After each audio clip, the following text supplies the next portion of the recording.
मेरे गुरु महेश्वर शिव को मेरा प्रणाम है। इस कालखंड के प्रथम शिव के शिष्य और हम सबों के परम आदरणीय वर्ण गुरु भ्राता साहब श्री हरिनानंद जी के चरणों में मेरा प्रणाम है। शक्ति स्वरूपा माँ नीलम आनंद जी के चरणों में मेरा प्रणाम है। और देवरिया के इस स्थान पे उपस्थित विभिन्न जगहों से आए हुए आप सभी गुरु भाई और गुरु बहन के चरणों में मेरा प्रणाम है।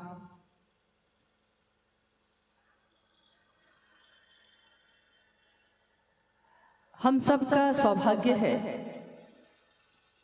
कि अपने गुरु शिव के कार्य के विस्तार के निमित्त आज यहाँ एक संगोष्ठी का आयोजन हुआ है और इस संगोष्ठी में देवरिया, गोरखपुर और कुशीनगर के भी कुछ गुरु भाई गुरु बहन मुझको लगता है कि उपस्थित हैं।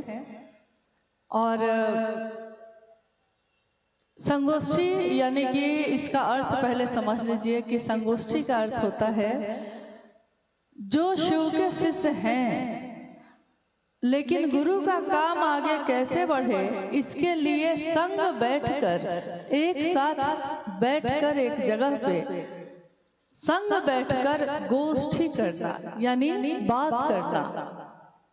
कोई बाधा है उसका समाधान, कोई जिज्ञासा है उस पे बातचीत, शिव के गुरु स्वरूप पे और साहब द्वारा प्रदत्त 3 सूत्रों का जो निरूपण है उसके विषय में कोई संशय है, भ्रम है, नहीं हो पा रहा, क्या कैसे किया जाए, इस तरह के विभिन्न विषयों पे संगोष्ठी में बातचीत हुआ करती है। और मुझको उम्मीद है कि आज इस संगोष्ठी में भी जो बातें हुई हैं या अभी जो हो रही हैं उससे हम सभी के मन में फैले संशय के बादल छंट जाए और साफ साफ दिखे रास्ता, आगे का रास्ता क्या है, कैसे चलना है।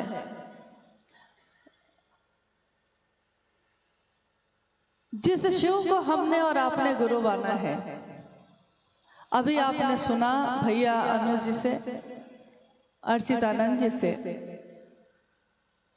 कि प्राचीन समय से और जब से हमारा इतिहास उपलब्ध है कागज पे यानी कि सबूत है जिसका, उससे पहले भी काल तो रहा होगा, उससे पहले भी दुनिया तो रही होगी, लेकिन उसका कागज पे सबूत नहीं है। मिट्टी के बर्तन नहीं मिल रहे या पत्थर पे बनी हुई चीजें नहीं मिल रही, लेकिन कोई नहीं जानता कब इस दुनिया की रचना हुई, किसके द्वारा हुई, किस तरह से हुई, और आज जो धरती पे चीजें दिखती हैं इनको बनाने वाला कौन है। हमारे ऋषियों ने, मुनियों ने शास्त्रों में जो कहा है, उन 10,000 वर्षों के इतिहास में उनकी जो अनुभूति है, उनका जो भाव का स्तर है जिसपे वो महादेव की सत्ता से मिले, उसमें जिक्र आता है कि ये पूरी सृष्टि, ये पूरी दुनिया मात्र शिव की इच्छा का प्रतिफल है। शिव ने इच्छा की और दुनिया सृष्टि हुई। शिव की इच्छा, जैसे ही शिव की इच्छा होगी तो तरंग होगी, और जब तक इच्छा नहीं है तो ताकत तो है, ऊर्जा तो है, शक्ति तो है, लेकिन सुसुप्तावस्था में है यानी सोई हुई अवस्था में है। जिस तरह हम जब सुबह में जग जाते हैं और हाथ मुंह धोकर एकदम तरोताजा होकर काम में जुट जाते हैं, तो हमारे शरीर में ताकत जो है उस समय भी काम करती है, लेकिन वो ताकत आपके शरीर में उस समय सोई रहती तो उस समय भी है जब आप रात में सोने चले जाते हैं। ऊर्जा तो है अंदर, प्राण तो चल रहा है, हाथ में, पैर में, सब में ताकत है, लेकिन सुषुप्तावस्था में है, मतलब सोई हुई अवस्था में है। जब ये दुनिया नहीं बनी थी तो शिव की ही सारी ऊर्जा, सारी शक्तियां इसी तरह एक सोई हुई अवस्था में, शांत अघोर अवस्था में विद्यमान थी। अब कहते हैं कि शिव ने इच्छा की कि एको हम बहुत श्याम, मैं एक हूं और अनेक हो जाऊं। शिव की इच्छा में बल है, ताकत है, ऊर्जा है। इसीलिए कहा गया शिवेच्छा बली असी, शिव की इच्छा में बल है। तो शिव ने जैसे ही इच्छा की और जो अघोर थे, शिव का एक नाम है अघोरेश्वर, यानी अघोर, सारी ताकत, सारी ऊर्जा के साथ जो चुप है, शांत है। अब उसमें हलचल हुई, पानी शांत है एकदम, और उसमें एक कंकर फेंकिए, एक पत्थर फेंकिए, क्या होता है? अगर शांत पानी में, तालाब में, कुआं में पानी शांत है और उसमें एक पत्थर फेंकिए तो क्या होगा? देखिएगा कि तरंग पैदा होगी, ऐसे ऐसे ऐसे ऐसे गोल गोल गोल गोल तरंग पैदा होती है। तो देखने में अच्छा लगता है, बच्चे इसको खेल खेल में करते हैं। शिव की इच्छा में तरंग पैदा हुई, सृष्टि बनी, बनती चली गई, चीजें बनती चली गई, आकाश, हवा, अग्नि, जल, पृथ्वी, ये धरती जिस पे हम बैठे हैं, बनती चली गई। अब उस परम सत्ता को अब आप जो कह लीजिए, उसको जो नाम दे दीजिए, कोई कुछ कहता है, कोई कुछ कहता है, जिसकी जैसी आस्था, जिसका जैसा जुड़ाव, उसको उसने वैसा ही नाम दे दिया है। कोई उस परम सत्ता से कपाल सिद्धि के द्वारा मिला, सिद्धि यानी साधना करके, उपासना करके मिला। कोई मंत्रों का जप करते करते, साधना करते करते, और तब ईश्वर से साक्षात्कार किया, तब ईश्वर से मिला, तो उसने ईश्वर का वही नाम दे दिया, यानी कपालेश्वर दे दिया, महामृत्युंजय नाम दिया, महाकाल नाम दिया, नटराज है वो। देखा कि सृष्टि, ये दुनिया पल प्रतिपल बदल रही है, हर पल। अभी जब हम और आप बात कर रहे हैं, समय बदल रहा है कि नहीं? देखिए घड़ी को, समय, सुई बढ़ती जा रही है, घड़ी, समय बदलता जा रहा है। यहाँ तक कि आकाश की जो चीजें हैं वो भी बदल रही हैं, हवाओं का चलना भी बदल रहा है, हमारी सांस भी आ रही है और जा रही है। अभी कुछ साल पहले जो जवान थे आज वृद्ध हो गए हैं, कोई बच्चा था वो युवा हो गया है, और ये सारी चीजें हमारी आंखों के सामने ही तो हुई हैं। हमारे घर में बच्चा पैदा हुआ तो आपकी आंख के सामने ही बड़ा हुआ है ना, आपको पता चला कैसे बड़ा हुआ? वो जब बड़ा हो रहा था तो आपको दिखाई दिया था? किसी को दिखाई दिया? कैसे बड़ा हुआ? बड़ा तो आपकी आंखों के सामने ही हुआ है, लेकिन इन आंखों से आप नहीं देख पाए।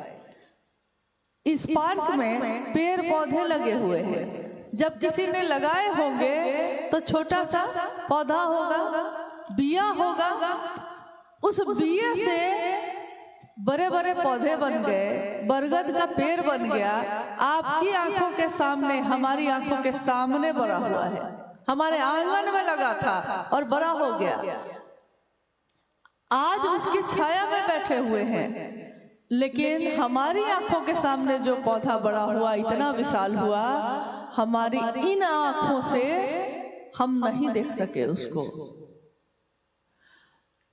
लेकिन इंसान, आदमी एक ऐसा जीव है, एक ऐसी रचना है महादेव की, जिसमें संभावना है जीव से शिव होने की, बिया से बरगद का पेड़ होने की संभावना है, जीव से शिव होने की संभावना है।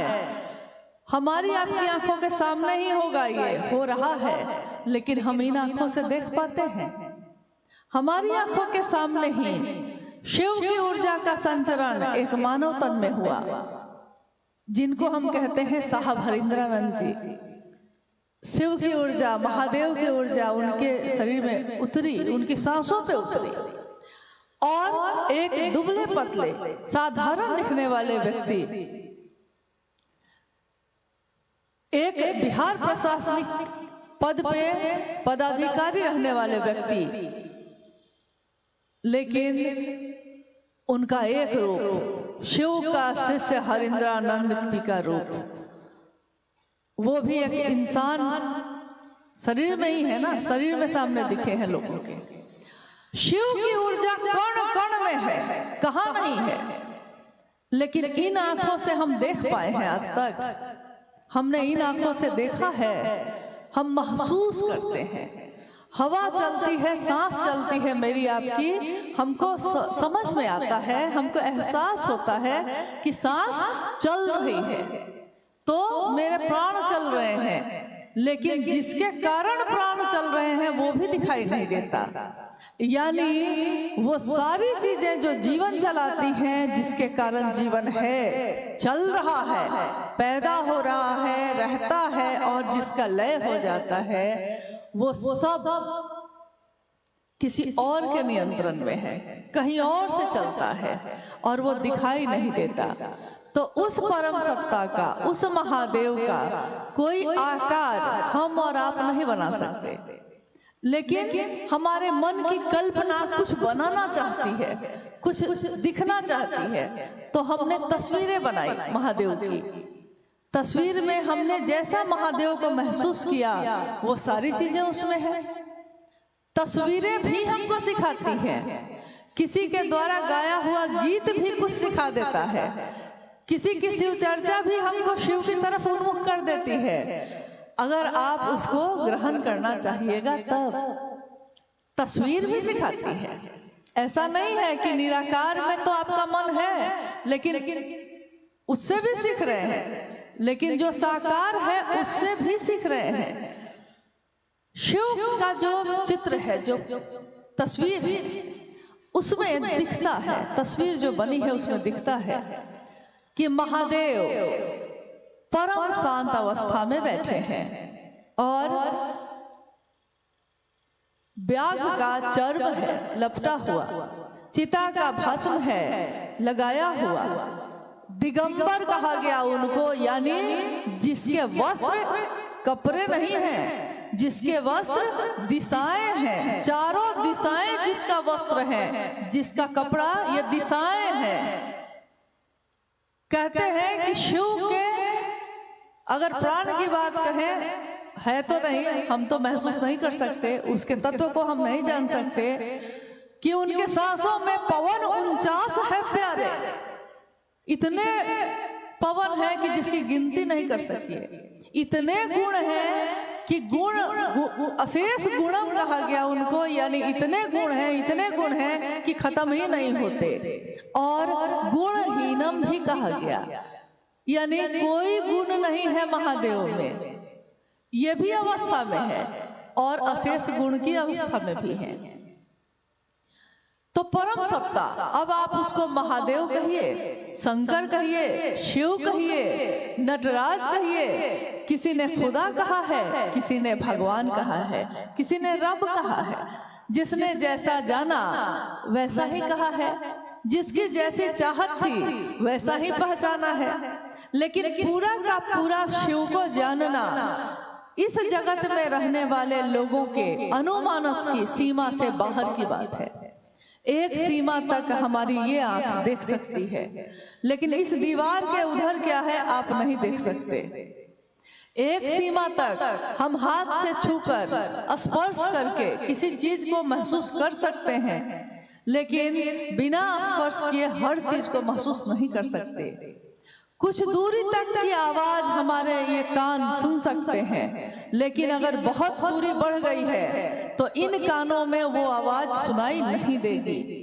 इतने ही लोग हम लोग बैठे हैं, माइक ना हो, हम यहाँ से कितने भी जोर से बोलेंगे, आधे लोग सुनेंगे, आधे लोग को सुनाई नहीं देगी। यानी इंसान की हर चीज की एक सीमा है, लेकिन महादेव को अनंत कहा गया, असीम कहा गया। आदि अनंत शिवा, यदि आदि भी वही है, शुरुआत भी वही है, अंत भी वही है और अनंत भी वही है। अब हम बात कर रहे हैं गुरु के स्वरूप की, उसी महादेव की, उसी परम सत्ता शिव की। उनका एक स्वरूप है जगत गुरु शिव का, एक कुर्सी और है जगत गुरु का भी। संसार में कोई भी गुरु हो, चाहे वो किसी जाति, किसी धर्म, किसी संप्रदाय का हो, लेकिन अगर शिव से उतरा ज्ञान उसमें न उतरे तो वो गुरु हो ही नहीं सकता। यानी गुरु, सदगुरु जितने भी शरीर में हैं, सब शिव से ज्ञान उतरा है तभी दूसरे को ज्ञान दे पाते हैं। इसलिए जब ज्ञान की बात होती है तो शिव को ज्ञान दाता कहा जाता है। यानी दाता मतलब एक शिव, एक ही शिव है जो दाता है, बाकी सबको प्रदाता कहा जाता है, यानी लेकर देने वाले। आपके बगल में एक शहर है गोरखपुर, गोरखपुर के लोग आए हैं? कितने लोग आए हैं? अच्छा, कुछ लोग हैं, ठीक है। देवरिया से कितने लोग हैं? ठीक है, तब तो संगोष्ठी सचमुच में हो रही है। क्योंकि भीड़ जुटा लेना तो आसान है, कहीं कहीं से जुटा लिए, लेकिन जिस जिले के है ज्यादा संख्या में लोग वहां से हैं, ये बहुत अच्छी बात है। और कुशीनगर के भी लोग हैं। अच्छा, सिवान के भी लोग हैं, सिवान से हैं, वाह। गोपालगंज से भी हैं, कुशीनगर से भी हैं, ठीक है। थोड़ा थोड़ा तो आ ही जाएंगे इतना तो नियम करा नहीं है। लेकिन गोरखपुर एक शहर है, गोरक्षनाथ के नाम से वो शहर का नाम पड़ा है, गोरक्षनाथ। यानी शिव के शिष्य के शिष्य, शिव के प्रशिष्य, प्र कहा गया। शिव के शिष्य हुए मच्छिंद्रनाथ और मच्छिंद्रनाथ के शिष्य हुए गोरक्षनाथ, उन्हीं के नाम पे गोरखपुर है। अब देखिए, यहां भी शिव के शिष्य तो हुए मच्छिंद्रनाथ। बगल में एक और जगह है, ज्यादा दूर नहीं है, थोड़ी दूर है, बनारस। बनारस के भी कोई है? अच्छा, चलिए, हैं हमारे रंजित गुरु भाई हैं। बनारस, बनारस के रहने वाले ही नहीं, दुनिया में लोग जानते हैं शिव का एक मंदिर जिसकी स्थापना है बनारस में। लेकिन हर शिव का मंदिर भी केवल शिव के नाम से नहीं जाना जाता, किस रूप में है वो, उसका रूप भी जुड़ा हुआ है। जैसे देवघर में वैद्यनाथ धाम है, वैद्यनाथ यानी वैद्य, वेदों के भी जो वैद्य हैं, और ज्ञानवापी महादेव यानी बनारस का जो है वो है ज्ञानवापी। ज्ञानवापी मतलब हमको नहीं पता था, लेकिन साहब ने बताया, मैंने पहले नहीं सुना था, नाम जानती थी कि ज्ञानवापी महादेव है, लेकिन ज्ञानवापी महादेव का क्या अर्थ होता है ये साहब ने उस समय बताया जब रांची में उत्तर प्रदेश के कुछ जिलों की संगोष्ठी हुई, और आप में से शायद कुछ लोग उसमें शामिल हुए होंगे। उस संगोष्ठी का विषय साहब ने रखा किसान संगोष्ठी। उस किसान संगोष्ठी में आप में से कुछ लोग थे क्या? थे, अच्छा, आप लोग थे, हाँ। तो साहब ने कहा कि बताइए कि सबसे बड़ा किसान कौन है? तो सारे लोग चुप हो गए कि सबसे बड़ा किसान संगोष्ठी में सब गुरु भाई गुरुवान हमारे बहुत ज्यादा ऐसे हैं जो किसान हैं, खेती करते हैं। तो साहब ने कहा कि किसान सबसे बड़ा कौन है? किसी भी रूप में जाइए, सबसे ऊपर कौन बैठा है? तो सब कोई चुप हो गए। तो साहब ने कहा कि सबसे बड़ा किसान महादेव स्वयं है, क्योंकि ज्ञान का वपन करता है वो, इसीलिए उनका एक नाम है ज्ञानवापी महादेव। और ज्ञान दाता के रूप में, ज्ञान देने वाले के रूप में महादेव का जो ये स्वरूप है, शिव की जो शिष्यता है, वो जाति, धर्म, वर्ण, लिंग, संप्रदाय सबसे परे है। क्योंकि शिव की शिष्यता यानी आध्यात्मिक बात हो रही है। कभी भी आपने साहब दीदी की चर्चाओं में भी, या हम लोग आप लोग जहां भी जाते हैं, उन चर्चाओं में बैनर पे लिखा होता है एक आध्यात्मिक परिचर्चा, पूर्णतः आध्यात्मिक परिचर्चा। पूर्णतः का अर्थ होता है कि यहाँ किसी जाति धर्म की बात नहीं हो रही, यहाँ ज्ञान के बारे में बात की जा रही है। और ज्ञान का की कोई जाति नहीं होती, ज्ञान का कोई धर्म नहीं होता। कोई विद्यार्थी किसी जाति धर्म का हो सकता है, कोई गुरु किसी जाति धर्म का हो सकता है, लेकिन यहाँ स्वयं गुरुओं के गुरु, गुराधिपति महादेव की बात हो रही है। तो जैसे ही उस कुर्सी की बात होती है, जगत गुरु यानी जगत में रहने वाला एक एक व्यक्ति उस शिव का शिष्य हो सकता है। एक एक व्यक्ति, ये कहीं जिक्र नहीं है कि किस संप्रदाय, किस धर्म, जातियां हमने बनाई हैं, धर्म हमने आपने बनाया है, महादेव ने नहीं। उस परम सत्ता ने तो सबको एक जैसा पैदा किया है। महादेव की संतान, महादेव के शिष्य बनने चले हैं। कितनी सुंदर बात है। ज्ञान भी लेंगे तो आप ही से लेंगे, क्योंकि जब ज्ञान देने वालों का अभाव हो जाता है, जब धरती पे इतने ज्यादा चीजें बढ़ गई हैं कि जो शरीर में भी गुरु हैं, वो भी मेरे मन प्राण में आच्छन्न अंधकार को दूर नहीं कर पा रहे, मेरे चित्त में फैले अंधकार को रोशन नहीं कर पा रहे, रोशनी से नहीं भर पा रहे, तब किसकी जरूरत होगी? उसी की जिसके कारण कोई भी यहाँ गुरु है। तब सबसे ऊपर की सत्ता की जरूरत होती है। कलयुग जिस युग में हम और आप रह रहे हैं, इस कलयुग में, इस कालखंड में एक व्यक्ति जिनका जन्म हुआ और उनके माता पिता ने उनका नाम रखा हरिंद्रानंद, साहब दीदी की प्रथम संतान,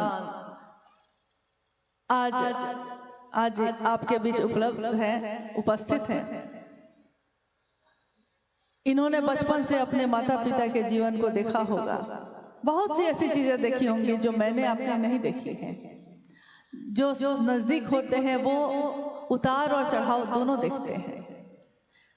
एक पिता के रूप में, एक माँ के रूप में, एक शिव शिष्या के रूप में, एक बहन के रूप में, एक भाई के रूप में, यानी संसार के, समाज में, किसी भी रूप में हर रूप का निर्वहन करते हुए शिव के शिष्य साहब श्री हरिंद्रानंद जी ने इस दुनिया के कोने कोने में ये संदेश फैला दिया कि शिव गुरु हैं और आइए भगवान शिव को अपना गुरु बनाइए। उन्होंने कहा कि मैंने भगवान समझ के ही शिव को गुरु बनाया था। उस समय जब मेरे मन में ये विचार आया था, जब मैंने ये सोचा था, तो मेरे मन में यही स्पष्ट था कि भगवान है वो शिव, तो भगवान ही गुरु क्यों नहीं है? लोग कहते हैं गुरु भगवान होते हैं, वो भगवान ही गुरु क्यों नहीं है? एक तरफ इसके बारे में हम लोग बात करते हैं कि पहले तो हमको ये समझना होगा कि ये शिव की शिष्यता किसकी देन है। अभी थोड़ी देर पहले आपसे पूछा गया कि क्या हम में से कोई ऐसा है यहाँ जिसने कहा हो आपको कि शिव को गुरु बना लीजिए? नहीं, ये संदेश है साहब हरिंद्रानंद जी का। लेकिन इसके लिए हम लोग को यह भी समझना होगा ये कौन है साहब हरिंद्रानंद जी? क्या एक शरीर में उतरे हुए पदाधिकारी, या किसी के पिता, या किसी के पति, या किसी के भाई, किसी के पुत्र? ये कौन है जो शरीर में रहते हुए इन सारे रूपों में तो हैं, लेकिन जब जब उन्होंने ये कहा है कि मैं शिव का शिष्य हरिंद्रानंद, तब उन्होंने कहा है कि जब मैं लिखता हूँ, जब मैं बोलता हूँ, जब आपसे बातें करता हूँ, और जब इस शब्द का प्रयोग मैं करूं कि मैं शिव का शिष्य हरिंद्रानंद, तो आप सावधान होइएगा और गौर से सुनिएगा जो मैं कहता हूँ। क्योंकि उस समय मैं शिव के सिवा किसी का नहीं, और शिव का हूं इसलिए सबका हूं।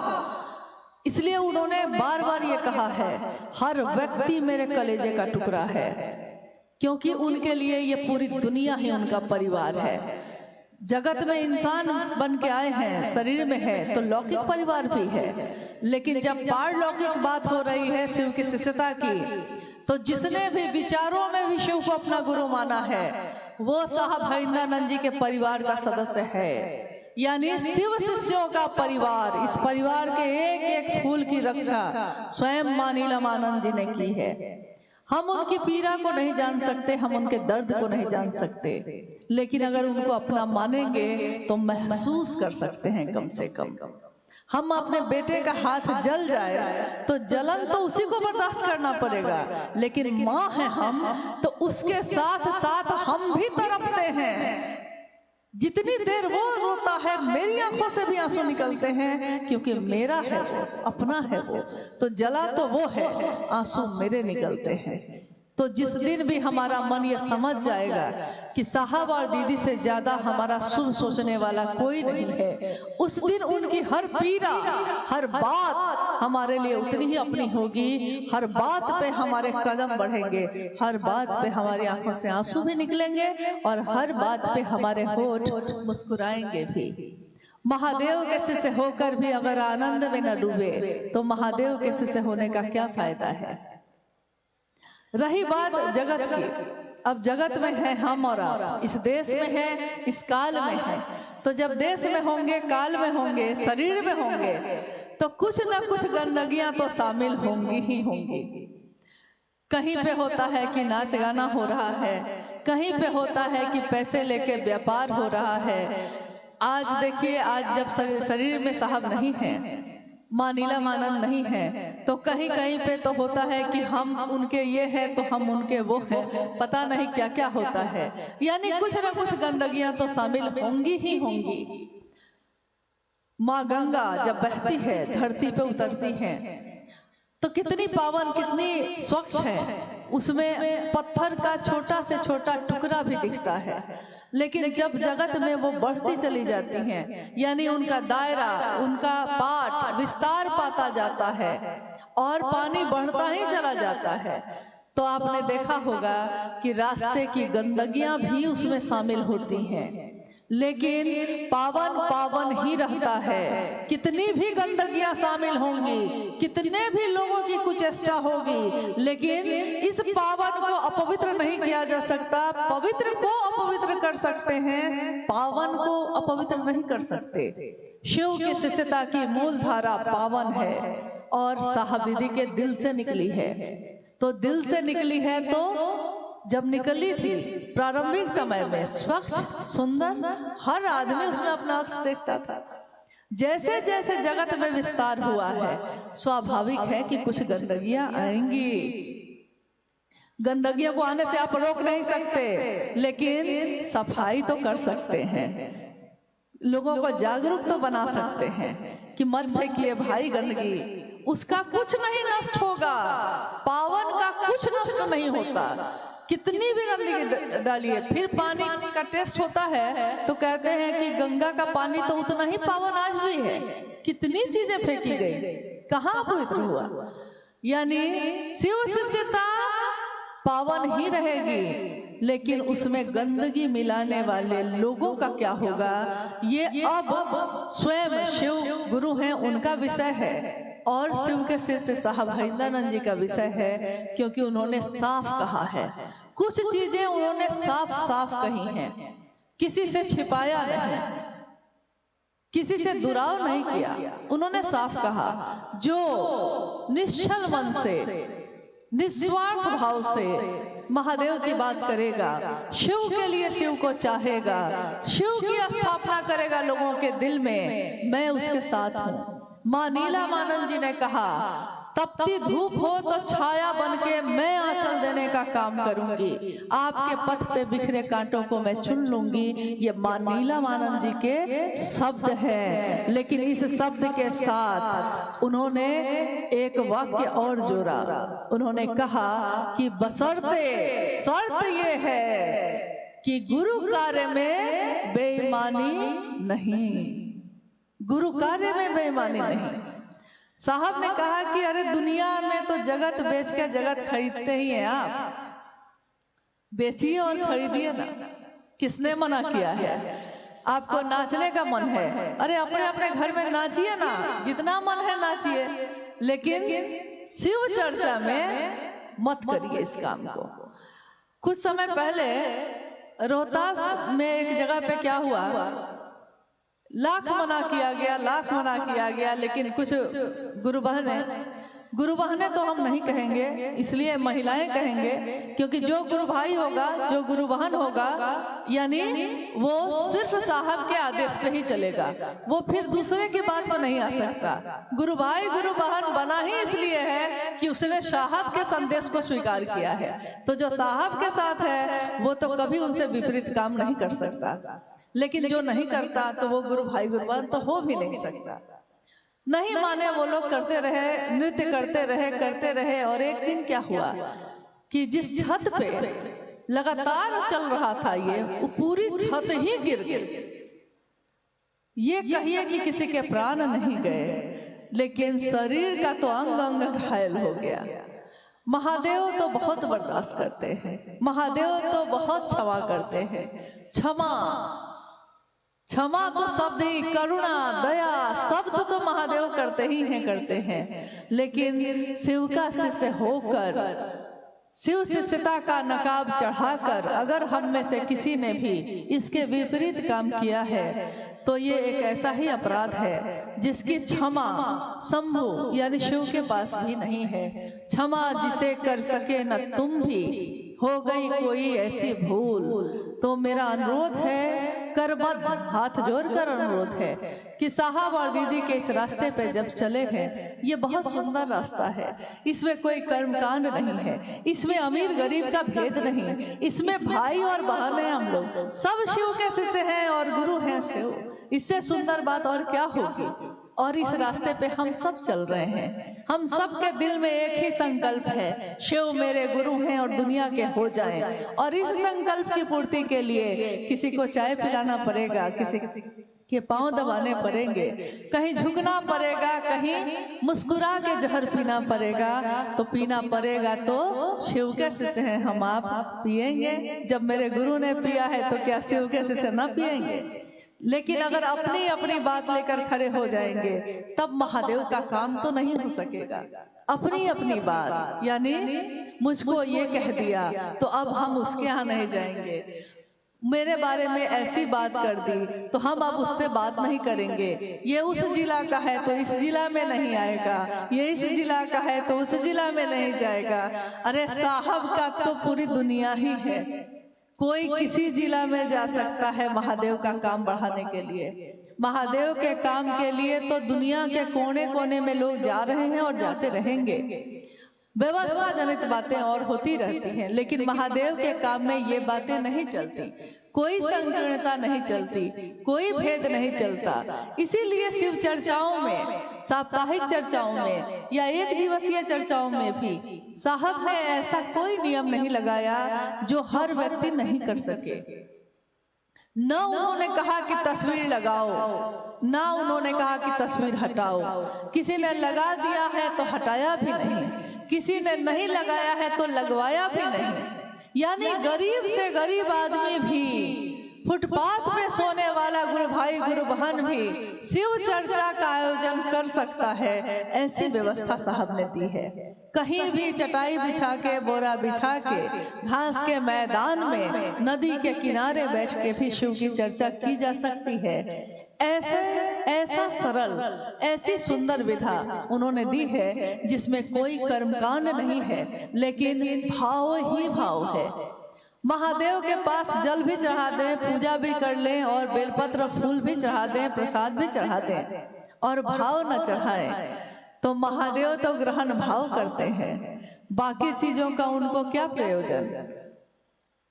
हाँ, हम अगर जान जाएं कि महादेव ये खा लेंगे तो पता नहीं हम क्या क्या चढ़ाएं, लेकिन तब भी हम अपनों के लिए कुछ करना चाहते हैं तो कोई रख देता है, कोई हटा देता है। तो ना रखने के लिए कहा ना हटाने के लिए कहा। इसलिए शिव चर्चा जो है उसमें शिव की बात या शिव का प्रतिनिधित्व करने वाले लोग, आपका हमारा दायित्व है कि हम दुनिया के सामने ये प्रस्तुत करें कि महादेव को गुरु मानने में कुछ भी लेना देना नहीं होता है। ये नहीं होता है कि कोई आया है महादेव की बात करने तो हाँ हम उसके लिए कपड़ा दें, गहना दें, पैसा दें, ऐसा कुछ नहीं होता। क्या साहब श्री ने कभी पैसे लेके महादेव की बात की है? क्या हम लोगों ने ऐसा कभी किया? आप में से कितने लोगों ने ऐसा किया होगा? अगर 1000 में किसी ने किया होगा तो 1 या 2 लोगों ने किया होगा, लेकिन बाकी 98 आदमी तो निश्चल मन से महादेव की बात करते हैं। तो ज्यादा कौन है जो बहुत अच्छे तरीके से महादेव का काम कर रहा है? अब आइए हम लोग कुछ जिज्ञासाओं पे बात करते हैं, अगर आई हैं तो, जो कि दिख रहा है कि आया है जी। दया और कृपा में अंतर क्या है, कृपया बताने की कृपा करें परसौनी की गुरु बहन। दया और कृपा में अंतर क्या है? दया और कृपा में क्या अंतर है? शिव की शिष्यता में कुछ बातें अद्भुत हैं जो पहले कभी नहीं हुई। हमेशा से हमारे पूर्वजों ने भी और शास्त्रों और किताबों ने भी या गुरुओं ने भी यही कहा कि करो और पाओ, यानी कृपा। कृपा शब्द का अर्थ यही होता है कि जो करिएगा सो पाइएगा। मंत्र का जप किए हैं तो मंत्रों के जप का फल मिल जाएगा।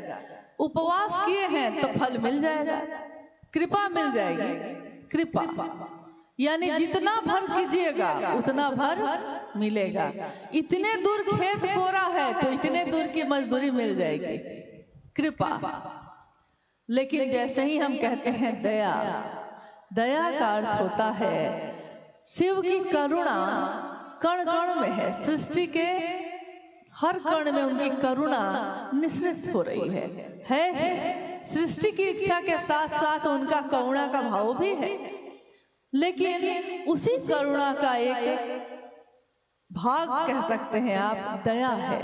करुणा का अर्थ होता है पिघल जाना, किसी के लिए पूरी तरह हो जाना, उस पे अपने सब कुछ लुटा कर उसको बचा लेना, उसको ठीक कर लेना। और दया, जैसे ही हम कहते हैं दया, इसका अर्थ होता है कि हमको कुछ आता नहीं है, कुछ करने भी नहीं आता, होता भी नहीं है, तब भी महादेव आप मेरे गुरु हैं, हमको आपसे चाहिए, तब भी आप मुझ पे दया करिए। हे महादेव आप मेरे गुरु हैं, मैं आपका शिष्य हूँ, मुझ शिष्य पर दया कर दीजिए। हे महादेव आप मेरे गुरु हैं, आप दुनिया के हैं, सबके हैं, लेकिन मेरे ना हुए तो मेरे किस काम के? पूरे जिला के, पूरे राज्य के, पूरा जिला के कोई कलेक्टर होंगे, लेकिन अगर आपके ना हुए तो किस काम के आपके? जिला को देख रहे हैं, पद पे हैं। जगत गुरु शिव मेरे गुरु हैं, जगत के हैं, लेकिन मेरे ना हुए तो मेरे किस काम के? इतनी बड़ी कुर्सी पे महादेव बैठे रहे और जगत के लोग उनके शिष्य ना हुए। और साहब ने यही कहा कि जब महादेव से दया मांग के ही, पहला सूत्र यही है, शिव से दया मांगना। शिव से दया मांगना मतलब समझते हैं? महादेव की दया ना हो तो कुछ भी नहीं हो सकता। महादेव की दया ना हो तो कोई किसी के मुंह से उनकी बात ही नहीं निकलेगी। महादेव की दया ना हो तो किसी के मन में महादेव की बात प्रवेश ही नहीं करेगी। कोई सामने बैठकर भी नहीं सुनेगा। सामने बैठा है वो, क्या क्या बातें हुई, उठ के जाइए पूछिए उससे। मन से यहाँ नहीं था, महादेव की परिधि में न हो, महादेव के घेरे में न हो, तो महादेव से न तो दया मांग सकता है, न चर्चा कर सकता है, न महादेव को प्रणाम कर सकता है। तो पहला सूत्र साहब ने दिया दया मांगना। एक बार उन्होंने कहा कि दया के बिना फिर आगे क्या कुछ भी होगा ही नहीं आपसे, क्योंकि पहला गियर नहीं लगाइएगा तो दूसरा तीसरा गियर भी काम नहीं करता है। तो पहला गियर, पहला सूत्र, उसी में उन्होंने एक उदाहरण दिया कि आज हर आदमी के हाथ में मोबाइल फोन है। आप लोग सबके हाथ में है, सबके पास फोन है, मोबाइल फोन। देखिए सबके पास नहीं है। अच्छा, आज भी किसी के पास नहीं है, आपको बहुत प्रणाम है, आप बहुत शांति में होंगी। हाँ, तो आज देखिएगा हर हाथ में मोबाइल है। मोबाइल एक छोटी सी चीज है, उस छोटी सी चीज से, छोटी सी मशीन से आप किसी को फोन भी कर सकते हैं। आप चाहिए तो किसी की फोटो भी खींच सकते हैं, तस्वीर भी खींच सकते हैं। आप चाहिए तो वीडियो भी बना सकते हैं। आप चाहिए तो उसमें जोड़ गुना भाग गणित भी बना सकते हैं, कैलकुलेटर गणित भी बना सकते हैं।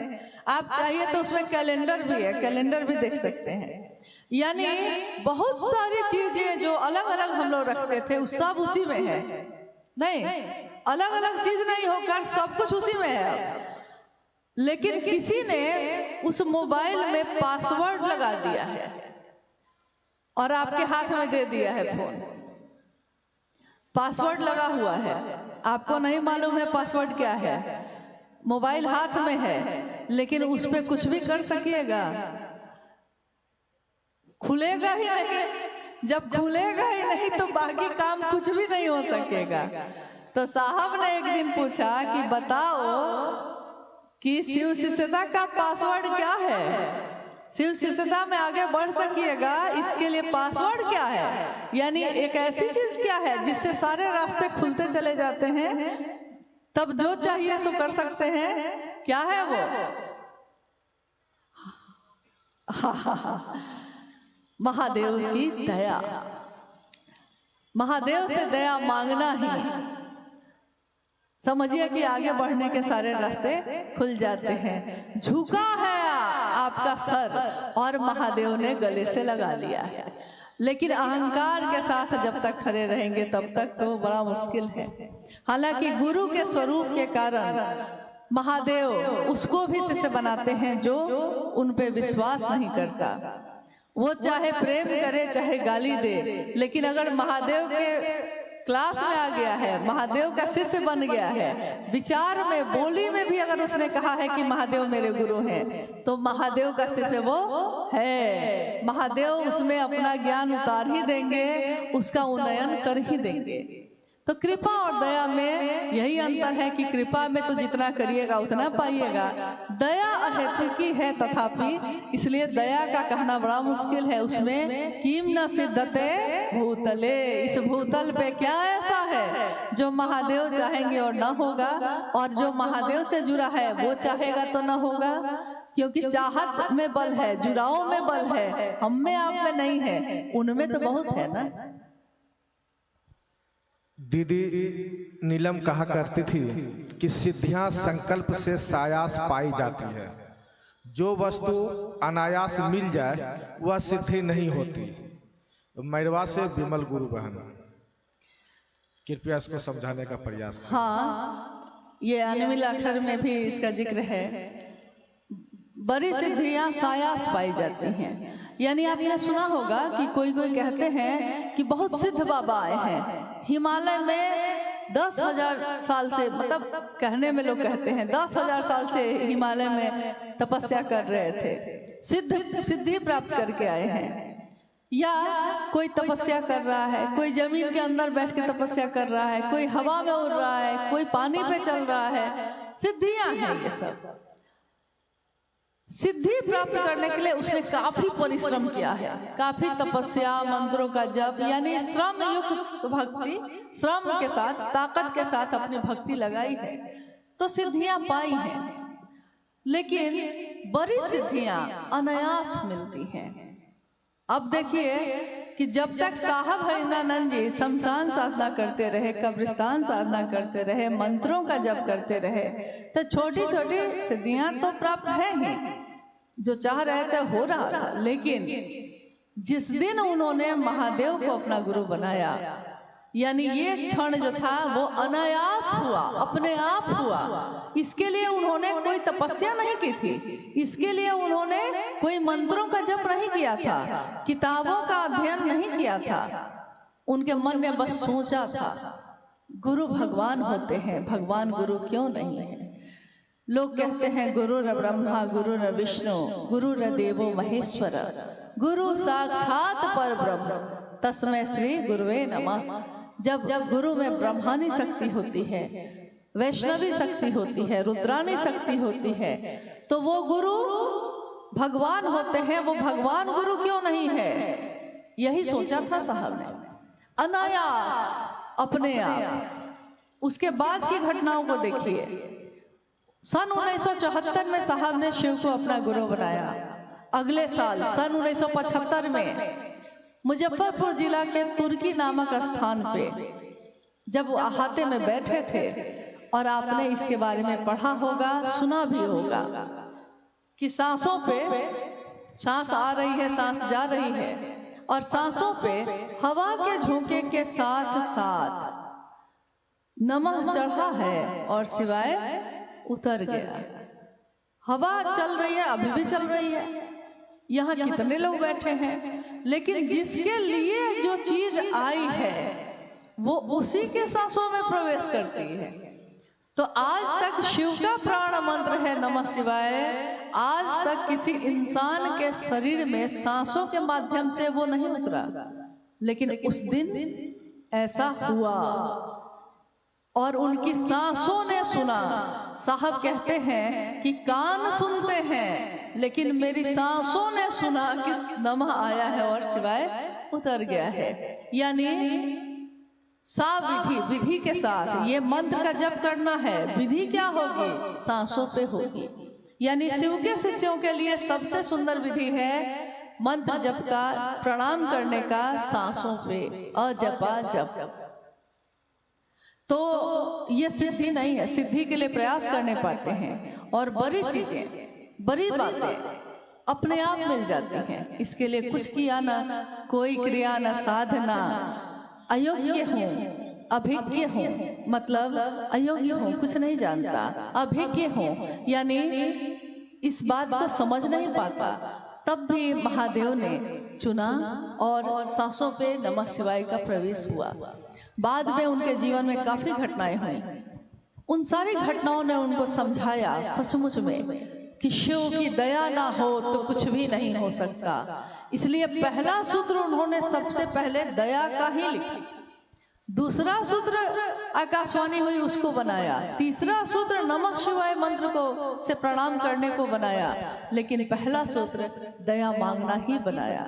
क्योंकि उन्होंने कहा कि जब मैं हार गया, श्रांत और क्लांत हो गया, निराश हो गया, पूरी तरह ये समझ गया कि कहीं कुछ भी नहीं है, और तब महादेव ने दिया है। तो महादेव की दया के सिवा यहाँ कुछ भी करने जैसा नहीं है। शिव गुरु शिष्य को शिव बनाते हैं, तो शिष्या को क्या बनाते हैं? सुधीर गुरु भाई मऊ।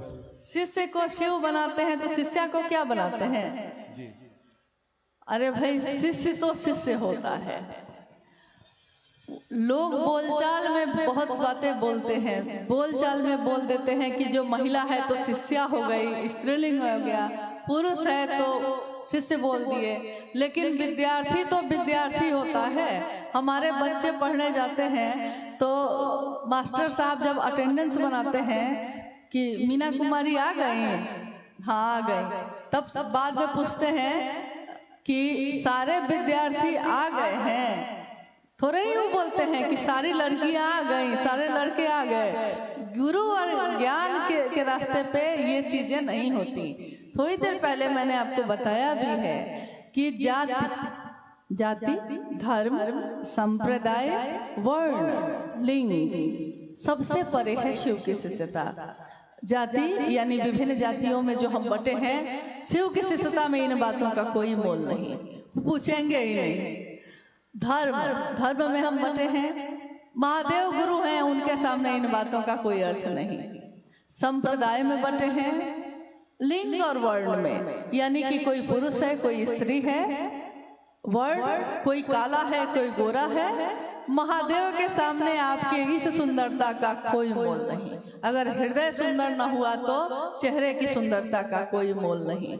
और जाति, धर्म, अमीर, गरीब, ऊंच नीच, पुरुष, स्त्री सब जब मिट जाता है तब वहीं से शुरू होती है महादेव की शिष्यता। इसके ऊपर की बात है ये सब।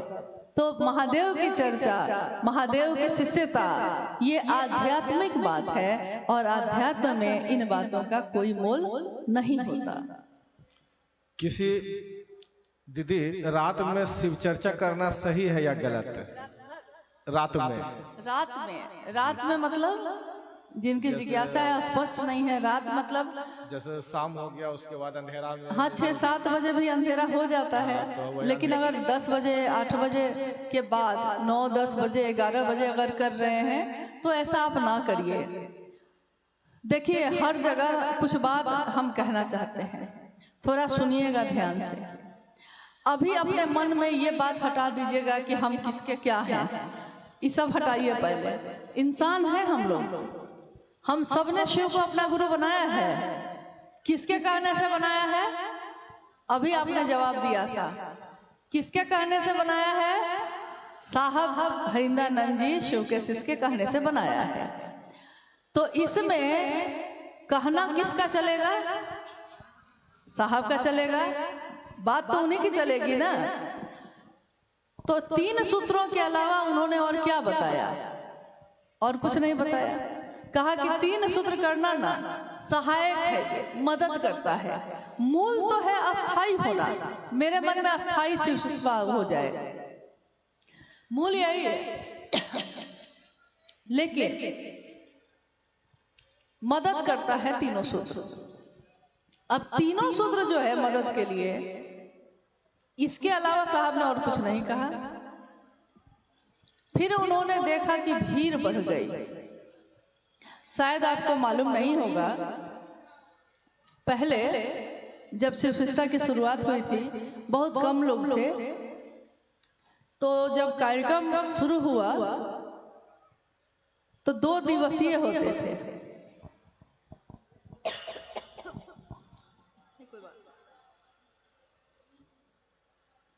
2 दिवसीय होते थे उस समय। साहब उस समय 3 बार जाते थे शिव चर्चा के लिए। जैसे आज दोपहर में, फिर रात में, फिर कल होके दोपहर में। बीच में बाकी गुरु भाई गुरु बहनों की चर्चा भजन चलती थी। लोग बहुत कम थे। घर की व्यवस्था जैसी व्यवस्था थी, सबकी सुरक्षा देखी जा सकती थी। और महादेव का काम बढ़ाना था तो मेहनत करनी थी, ज्यादा से ज्यादा समय देना था।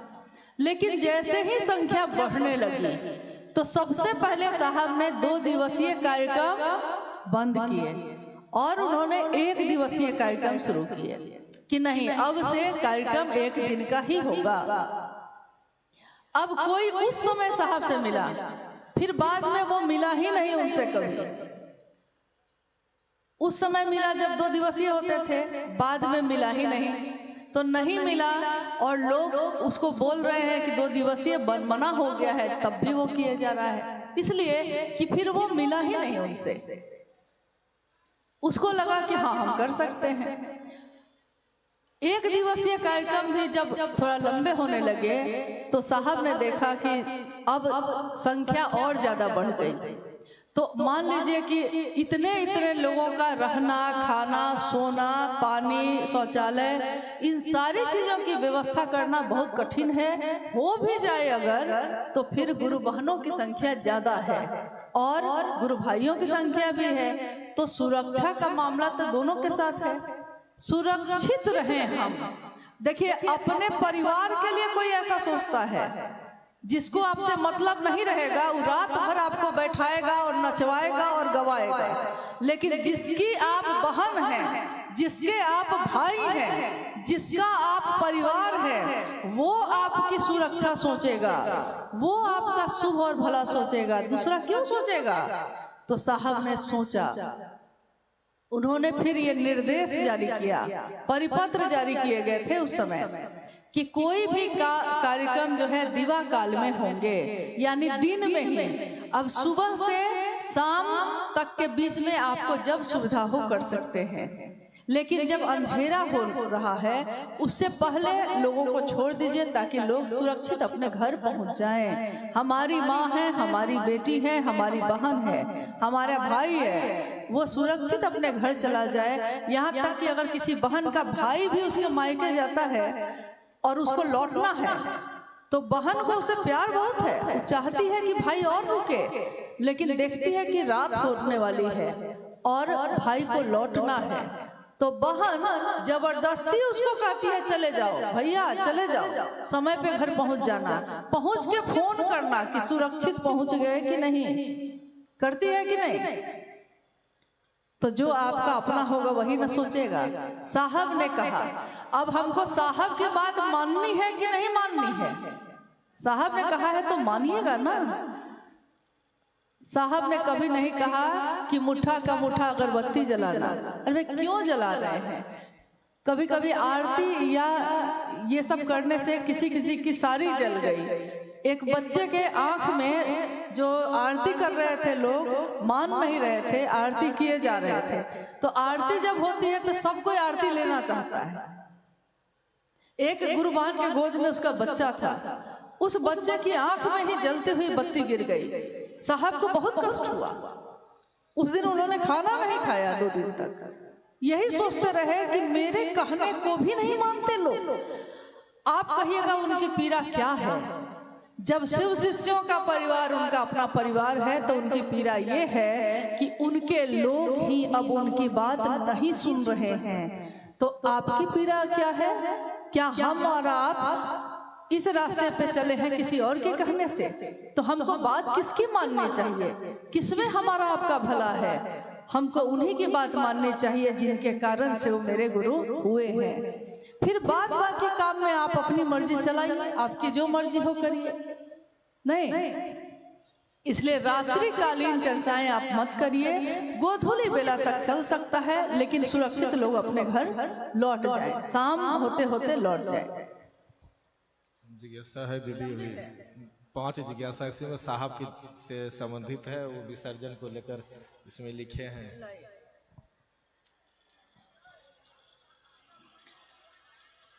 ये पूरा का पूरा पत्र है, मतलब जिनका भी है, एक जिज्ञासा नहीं है और ये जिज्ञासा भी नहीं है कह सकते हैं आप, क्योंकि साहब ने कहा शिव का शिष्य बनना, साहब ने कहा शिव को गुरु बनाना, लेकिन एक परिधि है, हर व्यक्ति की एक मर्यादा होती है, हर जीवन की एक सीमा रेखा होती है,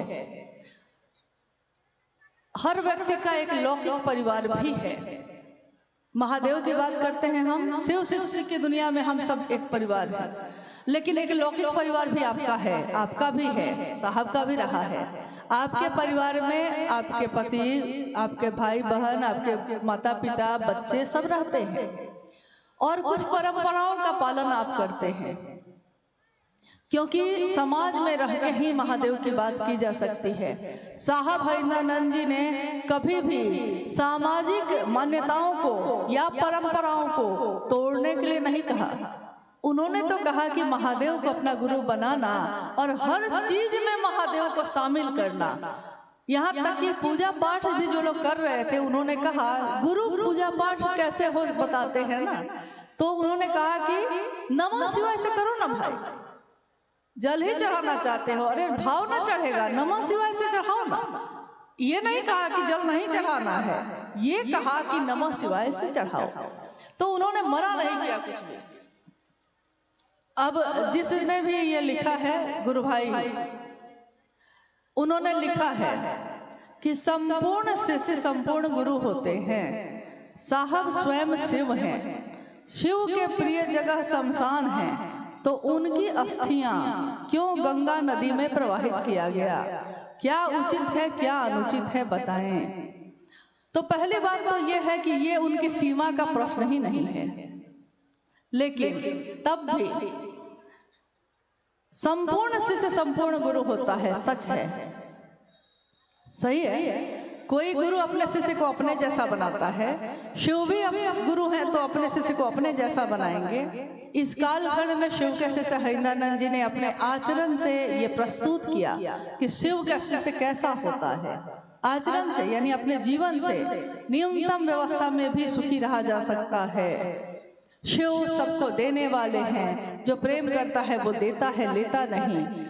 बनो तो शिव, रहो तो शिव, जियो तो शिव। इस दुनिया में आप रहते हैं, शिव की दुनिया है ये, आपकी दुनिया में शिव क्यों नहीं रहता। यानी साहब श्री हरिनानंद जी ने शिव के गुरु स्वरूप को आत्मसात किया और शिव के सारे लक्षण उनमें दिखाई दिए। स्वाभाविक है जो गुरु होगा वो अपने शिष्य को अपने जैसा ही बनाएगा। लेकिन ये लिखते हैं कि शिव का प्रिय जगह शमशान है। अरे भाई कौन बोल दिया आपको कि शिव का प्रिय जगह शमशान है? कहाँ शिव का प्रिय जगह नहीं है? क्या ये शिव की जगह नहीं है? शिव की दुनिया में आप रहते हैं, शिव की दुनिया की सारी चीजें तो आपकी शिव की ही हैं। तो जो शिव का है तो सब प्रिय है उसको, चाहे वो नदी नाले हो, चाहे वो धरती हो, चाहे वो 49 तरह के पवन हो, सब तो शिव के प्रिय हैं। शमशान के बारे में लिखा गया है। कहने का यह है आगे कि उनकी अस्थियां गंगा नदी में प्रवाहित क्यों की गई। अस्थियां यानी इस शरीर की जो बची हुई जो राख होती है या जो हड्डी के टुकड़े होते हैं उनको अस्थियां कहा जाता है, अस्थि कहा जाता है। माँ गंगा नदी में प्रवाहित क्यों की गई। एक शिव के शिष्य होने के नाते साहब हरिनानंद जी ने भारत देश की सभी परंपराओं और कानून सबका पालन किया है।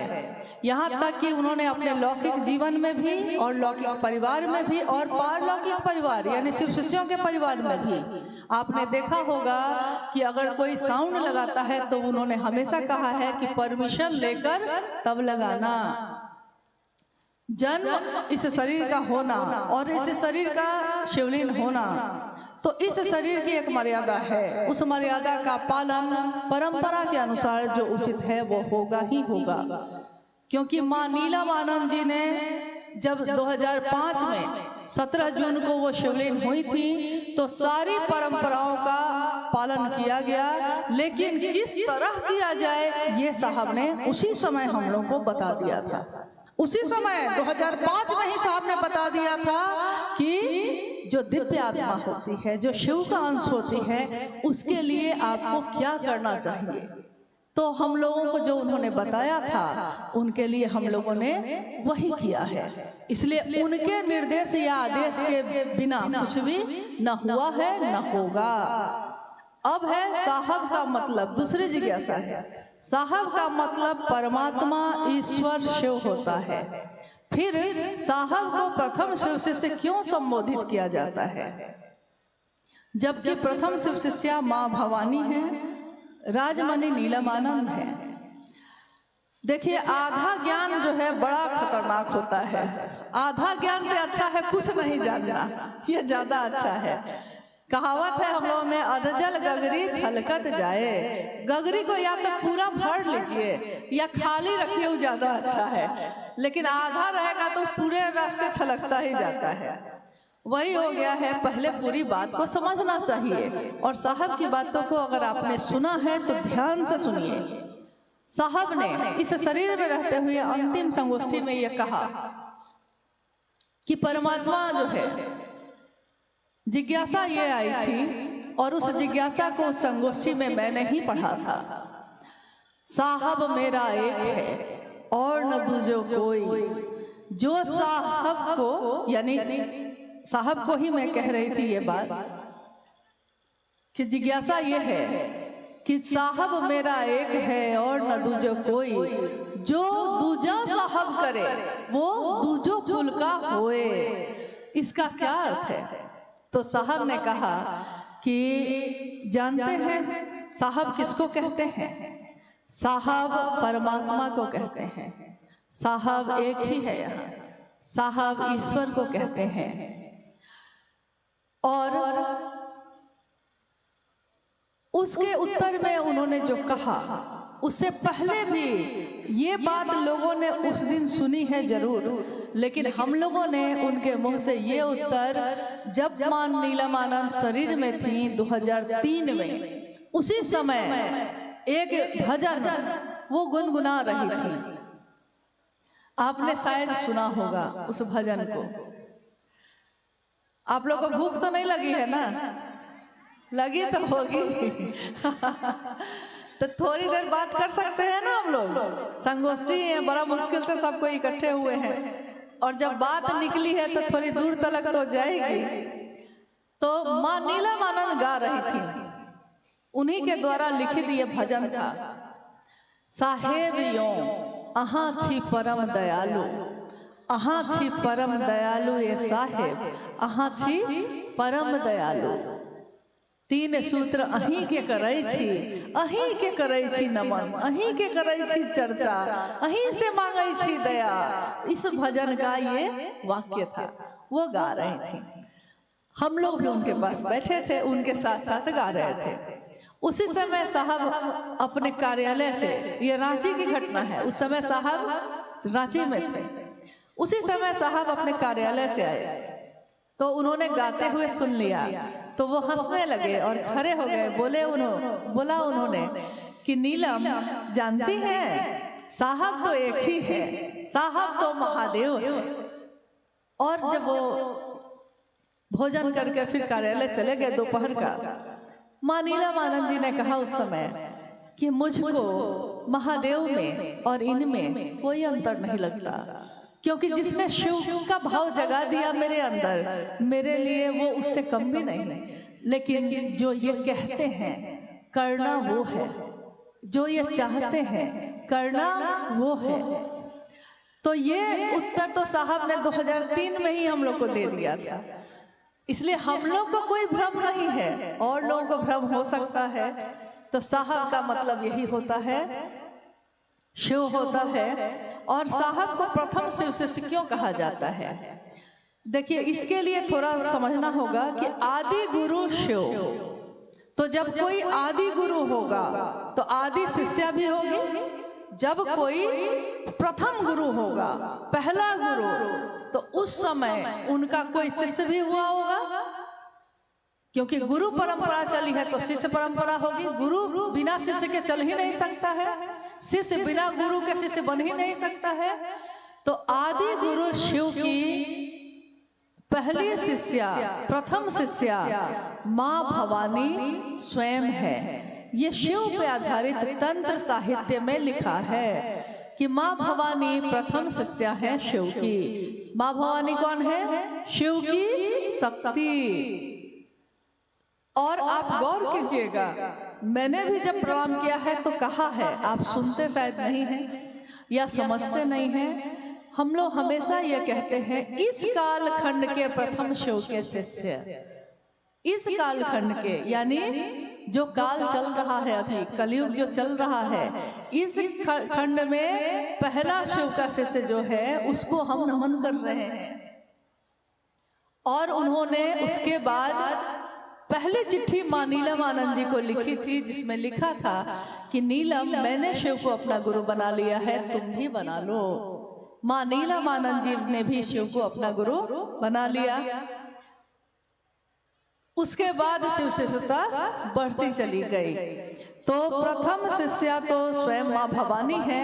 इस कालखंड के प्रथम शिष्य साहब हरिंद्रानंद जी हैं, यानी शिष्यों की श्रृंखला है जिसमें ये जो काल चल रहा है और जो महादेव का संदेश आया, जो आज भी कागज पे लिखा है, उपवन में सुरक्षित रखा गया है। उपवन जहाँ साहब का शरीर का अंतिम समय गुजरा है और जहाँ उस ऊर्जा का अनुभव आज भी हमारे आपके जैसे सभी शिव शिष्य करते हैं।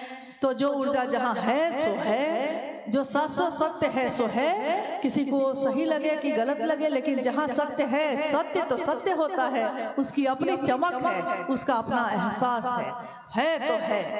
तो वहाँ ये जो लिखा हुआ है अभी भी रखा है, जिसमें महादेव का संदेश जब आया था उसमें एक पंक्ति थी कि हरिंद्र की बताई विधा ही मनवंतरों तक के लिए पर्याप्त है।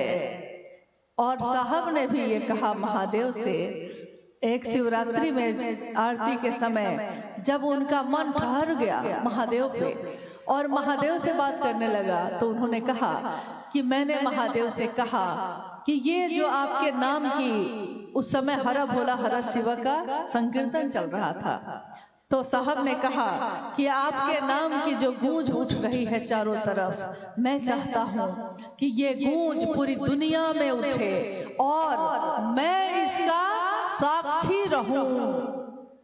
शरीर खत्म होता है लेकिन जो साधु है उसकी बात खत्म नहीं होती, उसकी ऊर्जा खत्म नहीं होती। तो उस दिन जो उन्होंने कहा है कि गूंज उठे और मैं साक्षी रहूं, तो मैं हूं या आप हो या कोई हो, अगर शिव की बात करता है, कोई भी शिव को अपना गुरु मानता है और उसकी घोषणा होती है, तो हम सबको यह समझना चाहिए कि साहब शिव शिष्य हरिंद्रानंद जी स्वयं साक्षी हैं इस बात के। कोई देखे ना देखे लेकिन वो तो देख रहे हैं हम आप क्या कर रहे हैं। तू जहां भी है मेरी निगाह में है, हम जहां भी रहेंगे उनकी निगाह में है। हम दूसरों से मुक्त हो सकते हैं लेकिन उनके कहे अनुसार ना कर पाए अगर, तो इस अपराध की सजा पाने से उनसे मुक्त नहीं हो सकते।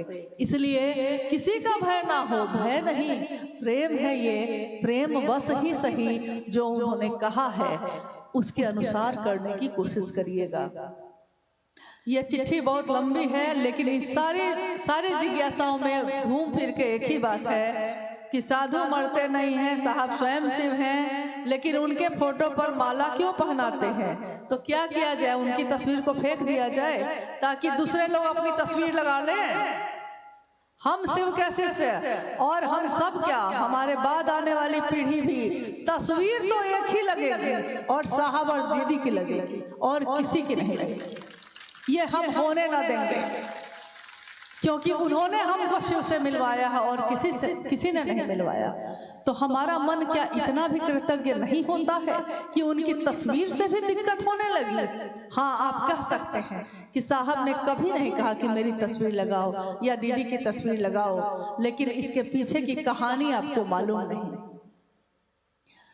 साहब के शरीर में रहते हुए जब माँ शिवलिंग हुई 2005 में, माँ नीलमानंद शिवलिंग हुई, कुछ लोगों ने जगह जगह कहना शुरू कर दिया कि नीलम दीदी की ताकत हम ही को मिल गई। कोई ये कहता, कोई ये कहता, यहाँ तक कि कुछ लोगों ने तो अपनी तस्वीर छपवा के बांटनी भी उस समय शुरू कर दी थी जब साहब शरीर में थे, उनकी आंखों के सामने इस तरह की बातें शुरू हुई।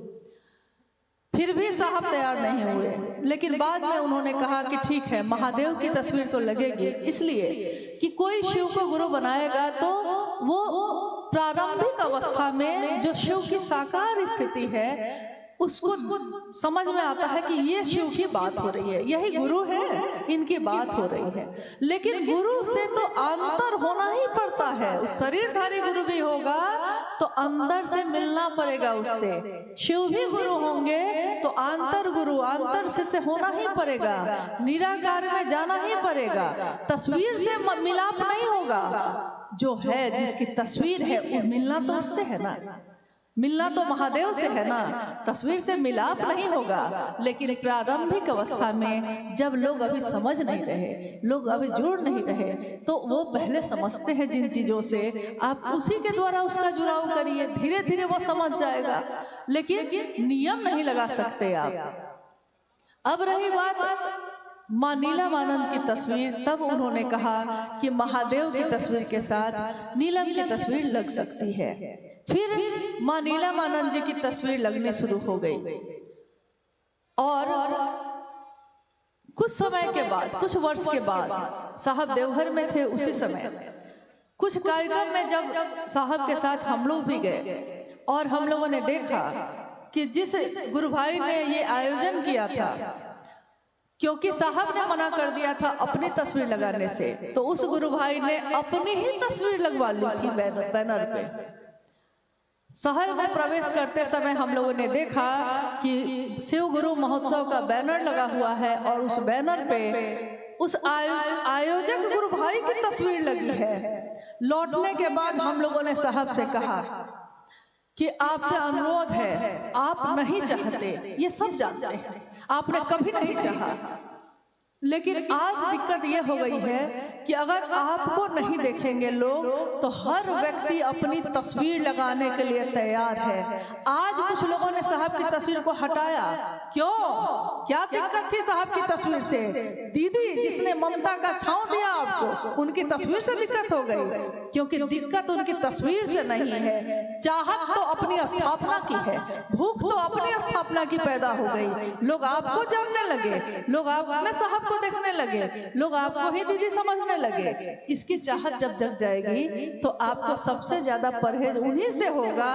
यहाँ भस्मासुर की कमी नहीं है। भस्मासुर ने तो महादेव से ही वरदान प्राप्त किया था और महादेव पे ही टेस्ट करने चला था। आइए महादेव आप पे रख के देखते हैं भस्म होते हैं कि नहीं। यहाँ तक की कहानी तो बहुत लोग जानते हैं, लेकिन भस्मासुर का हाल क्या हुआ था ये कहानी भी आप जानते होंगे। एक दिन उसने अपने ही सिर पे हाथ रख लिया। तो जिन लोगों को शिव की शिष्यता में महादेव से परहेज है, साहब दीदी की तस्वीर से परहेज है। तस्वीर जरूरी नहीं है, लेकिन इसलिए जरूरी है क्योंकि लोग आने वाले समय में ऐसे असंख्य लोग होंगे जिन्होंने सशरीर साहब और दीदी का दर्शन नहीं किया है। आप में से ही बहुत लोगों ने मां नीलमानंद जी को शरीर में नहीं देखा होगा। अगर कोई अनजाना आदमी यहाँ आए और वो महिला अपनी तस्वीर लगा दे और नीचे लिख दे दीदी नीलमानंद, तो आप तो समझिएगा कि वही दीदी नीलमानंद है। तो लोग जाने समझें, सही चीज पे रहें, इसके लिए जरूरी है।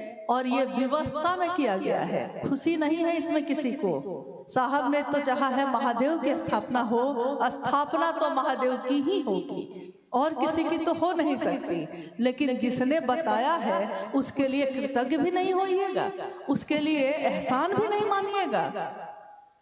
ये तो शिव का शिष्य नहीं हो सकता।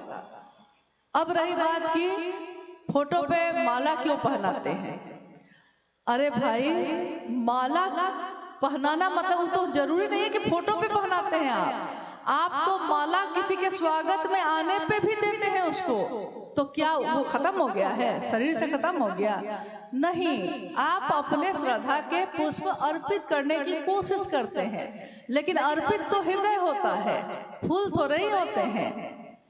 हर घर जहाँ शिव शिष्टा की बात होती है, हर उस घर में ये बात तो गूंजती ही है कि घर मंदिर से नहीं वो कम, तुम रख दो कदम जहां ए हरेंद्र, सारी दुनिया बिछाती है फूल, दिल अपना बिछाएंगे हम, सुस्वागतम सुस्वागतम। उन्हीं का स्वागत है हर जगह। क्यों है? क्या उन्होंने चाहा है? नहीं, उन्होंने महादेव से मिलवाया है। महादेव के पास जाने का रास्ता खोला है। आज तक किसी ने नहीं किया था ऐसा। सबने गुरु बन के खुद से जोड़ा था। किसी ने नहीं कहा कि महादेव तक आप भी जा सकते हैं। जो शास्त्र नहीं पढ़ सके, जो संस्कृत के श्लोक नहीं पढ़ सके, जिनको पुरोहित गिरी करना नहीं आया, जो ज्योतिष ज्ञान नहीं जान सके, जिनको कर्मकांड नहीं आए, उन सारे लोगों को लोगों ने समझा दिया कि तुम्हारे पास पात्रता नहीं है, तुम महादेव से मिलो। लेकिन एक ऐसे शिव के शिष्य आए जिन्होंने हर दिल में ये ज्योति जलाई, हर दिल में ये आग लगाई कि शिव तुम्हारे अपने हैं, पहचानो। और जो अपना होता है उससे मिलने के लिए किसी औपचारिकता की जरूरत नहीं, किसी शिष्टाचार की जरूरत नहीं, उससे तो सीधे जाके मिल लिया जाता है। जो अपने हो तुम इसीलिए तो हाल सुनाने आया हूँ, अपने हो तुम इसीलिए फटकार सुनाने आया हूँ। तुम अपने हो तो हाल भी सुनाते हैं, तुम अपने हो तो फटकार भी सुनाते हैं। तो अपनों में तो शिष्टाचार और औपचारिकता की जरूरत नहीं होती। तो महादेव को अपना बनाने के बाद उन्होंने पहली बार हमारे मन में सचमुच में समझ में आया कि हम महादेव से मिल सकते हैं, महादेव के शिष्य बन सकते हैं। इससे बड़ी बात और क्या होगी। बातें और बहुत ज्यादा हैं, इस जिज्ञासा का तो अंत ही नहीं है भाई। चिट्ठी बहुत लंबी है, हालांकि हम पढ़ ही देते हैं कि साहब ने कहा कि जो शिव को गुरु माने हैं वह मेरे कलेजे का टुकड़ा है। माँ नीलम आनंद जी ने गुरु भाई गुरु बहनों कह के संबोधित किया है, लेकिन कुछ भाई शिव के शिष्य को क्षेत्र का वर्कर कहते हैं। इसका क्या मतलब है? देखिए, जब जो काम करिएगा उस समय उसी से संबोधित किया जाता है। साहब डिप्टी कलेक्टर थे और एक दिन गाड़ी चलाने लगे। ये कहानी आपने सुनी होगी उनकी चर्चा में उनसे।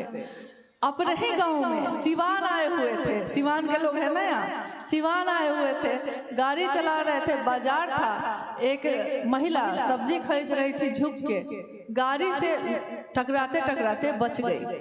तो वो घूमी और उसने कहा, ये ड्राइवर साहब सूझत नहीं खे, दिखाई नहीं ना देता कि खड़ा बनी है। अब साहब तो एकदम भौचक रह गए, अरे मैं डिप्टी कलेक्टर हूँ, मुझको कह रही है ये ड्राइवर साहब, और हंसने लगे। फिर उन्होंने कहा कि जब मैं उस समय ड्राइवर का काम कर रहा था तो उस समय तो मुझको ड्राइवर ही ना कहेंगे। उस समय यानी जब जो काम आप करते रहते हैं उस तरह का संबोधन सामान्यतः लोग देते हैं, लेकिन शिव शिष्यता में संबोधित करने के लिए गुरु भाई और गुरु बहन ही कहा है साहब ने। इसलिए किसी को भी बोलिए तो गुरु भाई, गुरु बहन, दीदी, भैया, ये संबोधन देने में कोई दिक्कत है क्या? किसी को कोई दिक्कत है? नहीं ना। हाँ, अब जो कोई काम कर रहे हैं तो स्वयं सेवक है, अब कार्यकर्ता है, कार्यकर्ता का हिंदी है और अंग्रेजी है उसका वर्कर। तो कोई गलती से बोल दिया होगा, गलती से क्या सोचा नहीं होगा, मनसा ये नहीं होगी, लेकिन बोल दिया होगा। फिर भी हम लोग को परिमार्जन करना चाहिए, सुधार करना चाहिए, क्योंकि हमारी बोली से बहुत कुछ होता भी है, बनता भी है और बहुत कुछ बिगड़ता भी है। एक बोली औषधि करे और एक बोली चले बाण। एक शब्द ऐसा होता है जो घाव पे मरहम का काम करता है, और एक बोली ऐसी होती है जो घाव नहीं है तो घाव बना देता है, नहीं बाण तीर की तरह लग के। तो बोली ऐसी बोलिए कि मन का आपा खोइए, मतलब कि कोई आपसे बात करे तो उसको महादेव की याद आए। बोलना ही है तो इतना बढ़िया बोलिए। अब बातों का कोई मतलब नहीं है। साहब का विसर्जन क्यों, तो साहब का पूजा पाठ क्यों, यही सब है। खैर, मुझको लगता है कि लगभग सारे जिज्ञासाओं का उत्तर दिया जा चुका है। और कुछ जगहों पे ऐसा होता है कि भारत देश की एक अपनी संस्कृति है, एक परंपरा है, एक तरीका है जीने का यानी जीवन को जीने का। इस परंपरा में हम कभी पर्व मनाते हैं, कभी त्योहार मनाते हैं, कभी खुशियां मनाते हैं, कभी होली भी खेलते हैं, कभी दीपावली में दिए भी जलाते हैं। लेकिन दुनिया को भी ये समझना पड़ेगा कि शिव का शिष्य चाहे कहीं भी खड़ा हो के कोई भी काम कर रहा हो, उसकी मनसा अपने गुरु शिव की स्थापना की ही होगी। उसकी मनसा दूसरी कुछ भी नहीं हो सकती। लेकिन आप उसके बाहरी चीज को देखकर भ्रमित हो जाते हैं। विश्वास करना होगा महादेव पे, उनके शिष्यता पे, और जो उनका काम महादेव का गुरु कार्य बढ़ा रहे हैं उन पे भी। जब तक हम एक दूसरे पे विश्वास न रखेंगे हम कैसे इस रास्ते पे बढ़ सकेंगे? ये तो प्रेम की विधा है, प्रेम दीजिएगा प्रेम मिलेगा, ये हम लोग की अनुभूति है। गाली दीजिएगा तो गाली मिलेगी, झगड़ा कीजिएगा तो झगड़ा और दुगुना मिलेगा, और प्रेम कीजिएगा। पड़ोसी के यहाँ पुआ बना के पहुंचाने जाइएगा, बर्तन छोड़ के आइए तो जरा लौटेगा उधर से बर्तन, तो उसमें कोई ना कोई पकवान के साथ लौटेगा। लौटता है कि नहीं? नहीं, हम लोग यहाँ ये भी परंपरा है, ये भी हमारी परंपरा है कि किसी ने कुछ दिया है उससे ज्यादा उसको लौटाए। किसी ने शिव दिया है, किसने? साहब श्री ने शिव को दिया है, तो उन्होंने शिव को मांगा भी है, शिव शिष्यता मांगी है। तो हम आप इसमें पड़े हुए हैं कि कौन क्या कर रहा है, कौन क्या नहीं कर रहा है। इसको छोड़कर क्या शिव की शिष्यता का उपहार हम साहब को दे रहे हैं? क्योंकि वो तो साक्षी हैं, वो तो देख रहे हैं हमको आपको। तो जहाँ चलिए, जहाँ रुकिए, हर जगह तो आदमी ही आदमी है, बेशुमार आदमी है। हर जगह, हर कहीं जहाँ भी देखिए बेशुमार आदमी है। और हर जगह आपकी संभावना है महादेव की बात करने की। आपका इंतजार कर रहे हैं लोग, जाइए महादेव की बात करिए और अपने गांव में अपने आचरण से प्रस्तुत करिए इस बात को कि शिव शिष्यता क्या होती है। शिव शिष्यता में लोग शिव की बात करते हैं। कभी रामायण की कथा होती रही, महाभारत की कथा होती रही, शिव की कथा होती रही, जो लिखा गया, जो बीत गया, उसकी बात होती रही। आज जब इस कालखंड में पहली बार शिव की चर्चा चल रही है और चलती जा रही है, बढ़ती जा रही है कि शिव की चर्चा हर व्यक्ति की अपनी अनुभूति है। ये किताबी ज्ञान नहीं है, ये किसी ने कहा है, किसी का प्रवचन नहीं है, ये अपनों से अपनी बात है। अपने गुरु शिव की शिष्यता मेरे दिल में जो उतरी आपके दिल में उतारते हैं, आपके दिल में जो उतरी उनके दिल में उतारते हैं। यह विधा अनुपम है। जितना दूसरों में दीजिएगा उतना वापस लौटेगा भी। आप लोग बड़े कष्ट में रहे हैं, और क्या कष्ट में रहे हैं? नहीं चलिए, हम लोग का सौभाग्य है, लेकिन कामना करते हैं कि पूरा पूर्वांचल एक होकर महादेव का काम करे, ताकि पूरा उत्तर प्रदेश ही नहीं, उत्तर प्रदेश में रहने वाले लोग जहाँ जहाँ भी रहते हैं वहाँ तक अपने महादेव का संदेश लेकर जाए।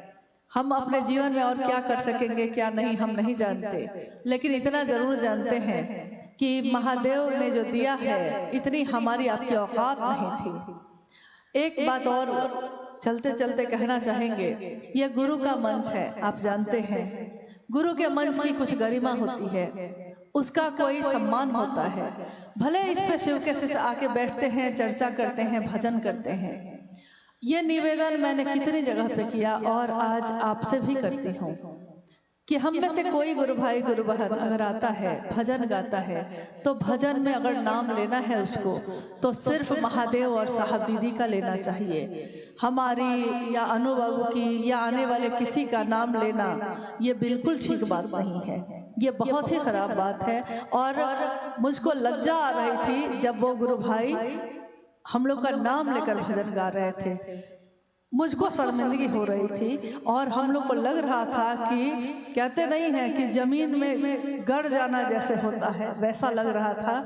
क्योंकि खुशी तब होती है जब किसी के मुंह से एक शानदार आवाज निकलती है, एक जोरदार आवाज निकलती है कि महादेव और साहब दीदी की गूंज उठती है उसके हृदय से।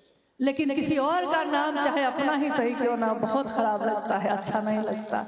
तो आपसे निवेदन है कि कृपया इस मंच से कहीं भी, आप भी कहीं मंच लगाते हैं, आप भी कहीं बात करते हैं, महादेव और साहब दीदी के अलावा और किसी को प्रणाम अलग से करने की जरूरत नहीं है। आप कहिएगा कि सभी गुरु भाई गुरु बहन को प्रणाम, प्रणाम हो गया नहीं।